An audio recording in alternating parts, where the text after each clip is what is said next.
G'day everyone, it's Dave here from New Zealand Outdoor Blades. I hope you're having a fantastic day. Please feel free to like, comment and subscribe. It helps out the channel a ton and I'm learning a lot from the comments. Today I'd like to do a video on the Lee Enfield bayonet 1907 model. This one was gifted to me by a family friend. It has been heavily modified and cut down, so it's not the original bayonet, and this was actually used for both gardening and for pig hunting back in the 1960s. So apologies, I don't have the original sheath and I don't have the original blade because even the blade was cut down. But first of all, I'd just like to go through some history on this bayonet. So the 1907 Lee Enfield bayonet was made for the short Magazine Lee Enfield, and this rifle was shorter in length than previous Lee Enfield rifles, and the rifle of course was adopted by the British Army and the Commonwealth Army. Millions and millions of these rifles were made and issued and used during World War I and World War II. Now, because they developed a shorter rifle, they decided to get a bayonet for this rifle which was longer than normal. So the original version of this was about a 17-inch bayonet. And this was because back then in the sort of World War I period, bayonet fighting was very, very much a highly trained art of the infantrymen, particularly in the British Army. They devoted a lot of time and energy towards bayonet fighting. And their theory was that their infantrymen needed a long bayonet, particularly given they had a slightly shorter rifle, because they didn't want to be disadvantaged in the battlefield by opponents with longer rifles and longer bayonets. So hence the reason it had a 17-inch bayonet. Just a couple of other historical facts. These bayonets were made by a lot of different companies. This one was made by Wilkinson Sword, and you might not be able to see it, but on there we have the King's Crown and the stamp 1907. So I believe the King of England at the time was King Edward VII, and this represents his crown.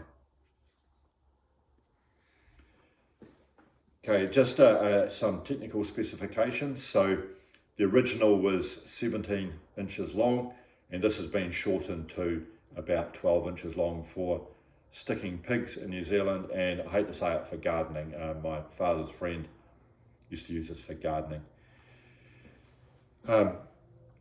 Obviously we have the bayonet lug for attaching to the rifle. It's a full tan construction, very, very solid, and this is a high carbon steel. Now, an interesting point about bayonets, one that I find quite fascinating, is that they're actually made to be reasonably soft and flexible, because if you make a bayonet too rigid and brittle, it can snap during use. So typically your bayonets and swords were actually just a little bit softer than many knives that were made today. Because yeah, if they're too brittle, they'll just break. So they were deliberately made to be a little bit softer and more flexible. And these bayonets are legendary for being incredibly strong bayonets. Another factor is they've got a wooden handle across the full tan construction that's screwed on, and this is typically walnut. The blade is around 5 mils at the top and it tapers down. One point there, and actually I only recently found this out, this was referred to as a blood groove, and when I was a boy we were told that this helped increase the chances of infection in an enemy soldier who'd been bayoneted, because it allowed oxygen into the wound. Sounds a bit odd. It also, we were told that it helped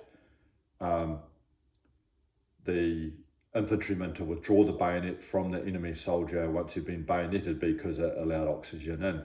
This, I understand, is incorrect.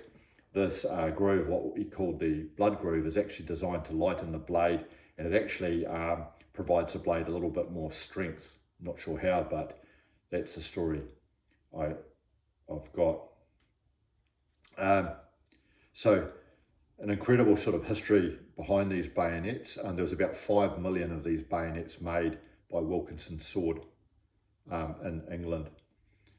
Later on, Lee Enfield bayonets were evolved over time, and I know that later on during World War II they developed a very, very short spike bayonet, but this is a 1907 model that was primarily used during World War I. And yeah, I got this great little handmade leather sheath to go with it. I've never used this, but I would like to use it sometime. But anyway, just a little bit of info on this bayonet in particular. If you've got any comments, any knowledge on bayonets or this type of bayonet in particular, I would love to hear from you. So thank you for watching, and I hope you have a fantastic day. Cheers.